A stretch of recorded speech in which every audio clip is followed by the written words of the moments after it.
right? True. And so I made this intention one night, and then, I don't know if you want to call it manifesting, if you want to call it like Allah putting things in my way.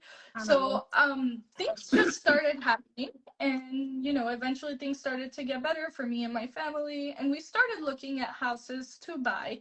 And so for a while, we couldn't find the right house. A funny part of the story is that my mom would go look at houses that were like so expensive, and I would be like, "Mom, are you crazy?" Like, I don't know who you think we are, but there's no way we can get into like $1 million house. There's I no way like your we can mom, get you know, into. she's such a sweet lady, you know, by the way. She is very sweet and very ambitious. I will give her that.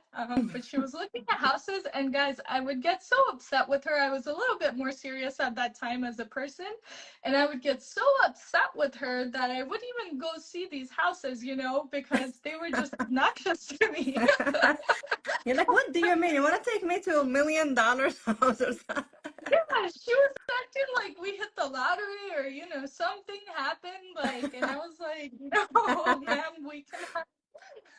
At maximum, we can afford like, maybe a nice condo, maybe. But so as time went on, my mom's still going looking at these houses. I'm still not going with her to see these houses. But one day, You're like, you one do day, your thing.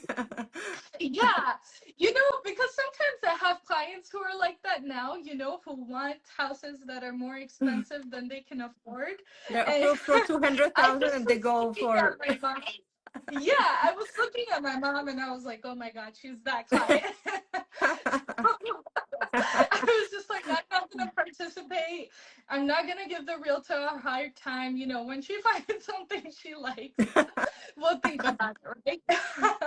So she continues, and one day, she comes home and she was like, oh, I really like this house. But what really got me was the reaction of my Mhm. siblings. And they came home and they were like, Baji, this is a house for us. This is our dream home. And And how I'm like, old are your siblings? Just so people know, like how old are your siblings? I know, but so I just want them to at know. that time, I think one was like 10 or 11, and the other one was like 13, Oh, 14. So they're pretty young, but they were going on these house tours with her in retrospect. So they had seen these $1 million houses. And now they're so used to I'm it. They're like, like, yeah, they're used to them. And I'm like, well, I don't know what it is about this house, but it's on the lower end. It's still pretty delusional, but it's on the lower end of what they've been seeing.